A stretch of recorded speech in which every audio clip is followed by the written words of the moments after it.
2026ರ T20 ವಿಶ್ವಕಪ್ tourney ಅದ್ಧೂರಿಯಾಗಿ start ಆಗಿದೆ. ಟೂರ್ನಿಯ ಮೊದಲ ದಿನವೇ ಹೈ ವೋಲ್ಟೇಜ್ ಪರ್ಫಾರ್ಮೆನ್ಸ್ಗಳು ಬಂದಿವೆ. ಹಾಗೆ USA ವಿರುದ್ಧ ಭರ್ಜರಿಯಾಗಿ ಗೆದ್ದಿರುವಂತಹ ಭಾರತ ನೆಕ್ಸ್ಟ್ ಬೇಟೆಗೆ ರೆಡಿಯಾಗಿದೆ. ಫೆಬ್ರವರಿ 12ಕ್ಕೆ ನಮೀಬಿಯಾ ವಿರುದ್ಧ ಭಾರತ ಎರಡನೇ ಪಂದ್ಯ ಆಡುತ್ತೆ.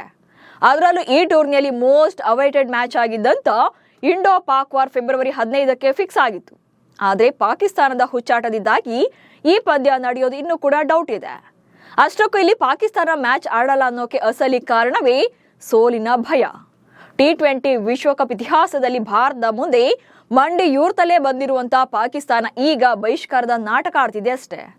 2007ರಿಂದ 2024ರವರೆಗಿನ ಭಾರತದ T20 ವಿಶ್ವಕಪ್ ಜರ್ನಿಯಲ್ಲಿ ಹೇಗೆಲ್ಲ ಪಾಕಿಸ್ತಾನ ಪಲ್ಟಿ ಹೊಡೆದಿತ್ತು ಅನ್ನೋದನ್ನ ಈ ವಿಡಿಯೋದಲ್ಲಿ ಹೇಳ್ತೇನೆ. ನಾನು ಶಾಂತ.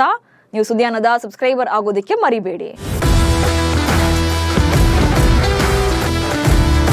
T20 ವಿಶ್ವಕಪ್ನಲ್ಲಿ ಭಾರತದ ವಿರುದ್ಧದ ಪಂದ್ಯವನ್ನು ಆಡಲ್ಲ ಅಂತ ಪಾಕಿಸ್ತಾನದ ಪ್ರಧಾನಮಂತ್ರಿ ಶಹಬಾಜ್ ಶರೀಫ್ ಅವರೇ ಅಧಿಕೃತವಾಗಿ ಘೋಷಣೆ ಮಾಡಿದ್ರು. ಸೊ ಅಲ್ಲಿಗೆ ಆಲ್ಮೋಸ್ಟ್ ಈ ಪಂದ್ಯ ನಡೆಯಲ್ಲ.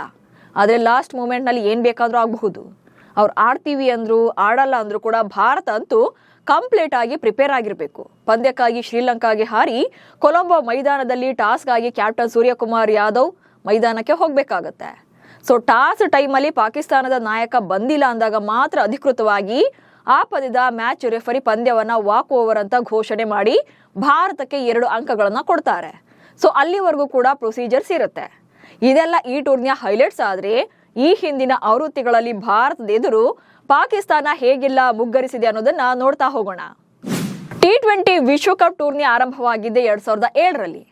ಸೊ ಉದ್ಘಾಟನಾ ಆವೃತ್ತಿಯಲ್ಲೇ ಉಭಯ ತಂಡಗಳು 2 ಸಲ ಮುಖಾಮುಖಿ ಆಗ್ತವೆ. ಮೊದಲ ಪಂದ್ಯ ಅಂತೂ ಕ್ರಿಕೆಟ್ ಜಗತ್ತಿನ one of the best match ಆಗಿದೆ. 2 ಇನ್ನಿಂಗ್ಸ್ಗಳ ಮುಕ್ತಾಯದ ವೇಳೆಗೆ ಉಭಯ ತಂಡಗಳು 141 ರನ್ಗಳನ್ನ ಕಲೆ ಹಾಕಿದ್ವು. ಹೀಗಾಗಿ ಪಂದ್ಯ ಟೈ ಆಗುತ್ತೆ. ಸೊ ಧೋನಿ ಕ್ಯಾಪ್ಟನ್ಸಿಯಲ್ಲಿ ಭಾರತ ಅಂತಿಮವಾಗಿ ಬೌಲ್ ಔಟ್ ಮೂಲಕ ಪಂದ್ಯವನ್ನ ಗೆದ್ಕೊಳ್ತಾರೆ. ಅಂಡ್ ನೆಕ್ಸ್ಟ್ ಫೈನಲ್ನಲ್ಲಿ ಮತ್ತೆ ಭಾರತ ಹಾಗೆ ಪಾಕಿಸ್ತಾನ ಮುಖಾಮುಖಿ ಆಗುತ್ತೆ. ಈ ವೇಳೆ ಭಾರತ 5 ರನ್ಗಳಿಂದ ಪಂದ್ಯವನ್ನ ಗೆದ್ದು ಚೊಚ್ಚಲ ಆವೃತ್ತಿಯ ಚಾಂಪಿಯನ್ ಆಗಿ ಹೊರಹೊಮ್ಮುತ್ತಾರೆ. ಅಂಡ್ ನೆಕ್ಸ್ಟ್ 2012ರಲ್ಲಿ ಧೋನಿ ಕ್ಯಾಪ್ಟನ್ ಆಗಿರ್ತಾರೆ. ಆ ಟೈಮಲ್ಲಿ ಶ್ರೀಲಂಕಾದಲ್ಲಿ ನಡೆದ T20 ವಿಶ್ವಕಪ್ನಲ್ಲಿ ಸೂಪರ್ 8 ಹಂತದಲ್ಲಿ ಭಾರತ 8 ವಿಕೆಟ್ಗಳಿಂದ ಪಂದ್ಯವನ್ನ ಒನ್ ಸೈಡೆಡ್ ಆಗಿ ಗೆದ್ಕೊಳ್ತಾರೆ. ವಿರಾಟ್ ಕೊಹ್ಲಿ ಈ ಪಂದ್ಯದಲ್ಲಿ 78 ರನ್ ಗಳಿಸಿ ಪಂದ್ಯ ಶ್ರೇಷ್ಠ ಪ್ರಶಸ್ತಿಯನ್ನ ಪಡ್ಕೊಂಡಿದ್ರು. ಇನ್ನು 2014ರಲ್ಲಿ ನಡೆದಿದ್ದ T20 ವಿಶ್ವಕಪ್ನಲ್ಲಿ ಪಾಕಿಸ್ತಾನ ವಿರುದ್ಧ ಭಾರತ ಮತ್ತೆ ಗೆದ್ದು ಬೀಗುತ್ತೆ 7 ವಿಕೆಟ್ಗಳ ಜಯ ಸಾಧಿಸಿತ್ತು. ಹಾಗೆ ಫೈನಲ್ಗೂ ಲಗ್ಗೆಟ್ಟಿತ್ತು. ಬಟ್ ಬ್ಯಾಡ್ ಲಕ್ ಅಂದ್ರೆ ಆ ವರ್ಷ ಶ್ರೀಲಂಕಾ ವಿರುದ್ಧ ಸೋತು ರನ್ನರ್ ಅಪ್ ಆಗಬೇಕಾಗತ್ತೆ. ಅಂಡ್ ನೆಕ್ಸ್ಟ್ 2016ರ T20 ವಿಶ್ವಕಪ್ ಭಾರತದಲ್ಲಿ ಆಯೋಜನೆ ಆಗಿತ್ತು. ಪಂದ್ಯಾವಳಿಯ ಗುಂಪು ಹಂತದಲ್ಲಿ ಈಡನ್ ಗಾರ್ಡನ್ಸ್ ನಲ್ಲಿ ಪಾಕಿಸ್ತಾನ ಹಾಗೆ ಭಾರತ ಮುಖಾಮುಖಿ ಆಗಿದ್ವು.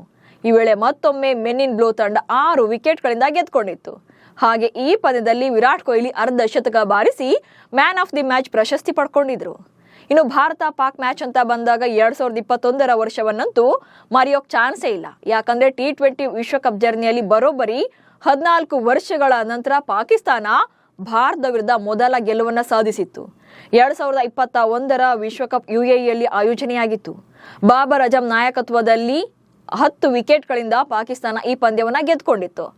ಅಂಡ್ ಈ ಮ್ಯಾಚ್ ಅಲ್ಲಿ ಫಸ್ಟ್ ಬ್ಯಾಟಿಂಗ್ ಮಾಡಿದಂತ ಭಾರತ 151 ರನ್ಗಳನ್ನ ಕಲೆ ಹಾಕಿತ್ತು. 157 ರನ್ಗಳ ಟಾರ್ಗೆಟ್ ಅನ್ನ ಪಾಕಿಸ್ತಾನ ವಿಕೆಟ್ಲೆಸ್ ಆಗಿ ಗೆದ್ಕೊಂಡಿತ್ತು. ಇನ್ನು T20 ವಿಶ್ವಕಪ್ ಇತಿಹಾಸದಲ್ಲಿ 2022ರ ವಿಶ್ವಕಪ್ ಕೂಡ ಭಾರತಕ್ಕೆ ಮರೆಯೋಕ್ಕಾಗಲ್ಲ. ಹೈ ವೋಲ್ಟೇಜ್ ಮ್ಯಾಚ್ ನಿಂದ ಕೂಡಿದ್ದ ಈ ಪಂದ್ಯದಲ್ಲಿ ಭಾರತ ಕೊನೆಯ ಎಸೆತದಲ್ಲಿ ಗೆಲುವನ್ನ ದಾಖಲಿಸಿತ್ತು. ಮೊದಲು ಬ್ಯಾಟಿಂಗ್ ಮಾಡಿದಂತ ಪಾಕಿಸ್ತಾನ 20 ಓವರ್ಗಳಲ್ಲಿ 159 ರನ್ಗಳನ್ನ ಕಲೆ ಹಾಕಿತ್ತು. ಸೊ ಅಲ್ಲಿಗೆ 160 ರನ್ಗಳ ಟಾರ್ಗೆಟ್ ಅನ್ನ ಬೆನ್ನತ್ತಿದಂತ ಭಾರತ ಪರ top order batting complete collapse ಆಗಿತ್ತು. KL ರಾಹುಲ್ 4 ರನ್, ರೋಹಿತ್ ಶರ್ಮಾ 4 ರನ್ಗಳಿಗೆ ಔಟ್ ಆಗಿದ್ರು. ಅಂಡ್ ನೆಕ್ಸ್ಟ್ 4ರಲ್ಲಿ ಬಂದಂತ ಸೂರ್ಯ 15 ರನ್, ಹಾಗೆ ಅಕ್ಷರ್ ಪಟೇಲ್ 2 ರನ್ಗೆ ಪೆವಿಲಿಯನ್ ಸೇರ್ಕೊಂಡಿದ್ರು. 31 ರನ್ಗಳಿಗೆ ಭಾರತ 4 ವಿಕೆಟ್ ಕಳ್ಕೊಂಡಿತ್ತು. ಸೊ ಇಂಥ ಟೈಮಲ್ಲಿ ವಿರಾಟ್ ಕೊಹ್ಲಿ ಒನ್ಸ್ ಅಗೇನ್ ಆಪತ್ ಬಾಂಧವನಾದ್ರು. ಪಾಂಡ್ಯ ಜೊತೆಗೆ ಮೋಡಿ ಮಾಡಿದ್ರು. ಇಬ್ಬರ ಶತಕದ ಜೊತೆಯಾಟ ಬಂತು. ಅಂತಿಮವಾಗಿ ಭಾರತ ಕೊನೆಯ ಎಸೆತದಲ್ಲಿ ಟಾರ್ಗೆಟ್ ಅನ್ನ ಗೆದ್ದು ಚೇಸ್ ಮಾಡಿ ಗೆದ್ದಿತ್ತು. ಕೊಹ್ಲಿ 53 ಎಸೆತಗಳಲ್ಲಿ 82 ರನ್ ಸಿಡಿಸಿ ಭಾರತವನ್ನ ಗೆಲ್ಲಿಸಿದ್ರು. ಹಾಗೆ ಈ ಪಂದ್ಯದಲ್ಲಿ ಪಾಂಡ್ಯ ಬ್ಯಾಟಿಂಗ್ ನಿಂದ 40 ರನ್ಸ್ ಬಂದಿತ್ತು.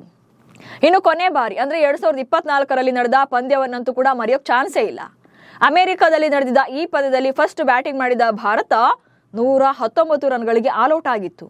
ಈ ಗುರಿ ಬೆನ್ನಟ್ಟಿದಂತಹ ಪಾಕಿಸ್ತಾನ ಗೆಲ್ಲುವಂತ ಎಲ್ಲಾ ಚಾನ್ಸಸ್ ಇತ್ತು. ಆದ್ರೆ ನಮ್ಮ ಬ್ಯಾಟಿಂಗ್ ವೀಕ್ ಆದ್ರೂ ಕೂಡ ಬೌಲಿಂಗ್ ನಲ್ಲಿ ಮತ್ತೆ ಇಂಪ್ಯಾಕ್ಟ್ ಮಾಡಿದ್ರು. ಪಾಕ್ ಮತ್ತೆ ಮಂಡಿಯೂರ್ಲೇಬೇಕಾಯ್ತು. 20 ಓವರ್ಗಳಲ್ಲಿ ಭಾರತ 113 ರನ್ ಗಳಿಸಲಷ್ಟೇ ಅವರಿಗೆ ಸಾಧ್ಯವಾಗುವಂತೆ ಬೌಲಿಂಗ್ ಮಾಡಿತ್ತು. ಹೀಗಾಗಿ 4 ಓವರ್ಗಳಲ್ಲಿ ಜಸ್ಟ್ 14 ರನ್ ನೀಡಿದ್ದಂತ ಜಸ್ಪ್ರೀತ್ ಬುಮ್ರಾ 3 ವಿಕೆಟ್ ಪಡೆದು ಪಂದ್ಯಶ್ರೇಷ್ಠ ಪ್ರಶಸ್ತಿ ಪಡ್ಕೊಂಡಿದ್ರು. ಸೊ ಅಲ್ಲಿಗೆ T20 ವಿಶ್ವಕಪ್ ಹಿಸ್ಟರಿಯನ್ನ ಕೆದಕಿದ್ರೆ ಪಾಕಿಸ್ತಾನ ಗೆದ್ದಿದ್ದಕ್ಕಿಂತ ಬಿದ್ದಿದ್ದೇ ಜಾಸ್ತಿ. ಹಾಗೆ ಒಂದು ಸಲ ಮಾತ್ರ ಭಾರತದ ವಿರುದ್ಧ ಗೆದ್ದಿದೆ. ಸೊ ಈ ಸಲ ಅಂತೂ ಭಾರತ ಬ್ಯಾಟಿಂಗ್ ನಲ್ಲಿ ಸುನಾಮಿ ಎಬ್ಬಿಸ್ತಾ ಇದೆ. ವಿಶ್ವದ ಶ್ರೇಷ್ಠ ತಂಡಗಳೇ ಸೋಲೊಪ್ಪಿಕೊಳ್ತಿದ್ದಾರೆ. ಹೀಗಾಗಿ 2026ರ ವಿಶ್ವಕಪ್ ಕೂಡ ಭಾರತದೇ ಅನ್ನೋ ಮಟ್ಟಿಗೆ ಪರ್ಫಾರ್ಮೆನ್ಸ್ ಕೊಡ್ತಿದ್ದಾರೆ. ಹೀಗಿರುವಾಗ ಮತ್ತೊಮ್ಮೆ ಸೋತು ಮರ್ಯಾದೆ ಕಳ್ಕೊಳ್ಳೋದಕ್ಕಿಂತ ಬಾಯ್ಕಾಟ್ ಅಂತ ಬಿಲ್ಡಪ್ ತಗೊಳ್ಳೋಣ ಅನ್ಕೊಂಡು ಡ್ರಾಮಾ ಮಾಡ್ತಿದ್ದಾರಷ್ಟೇ.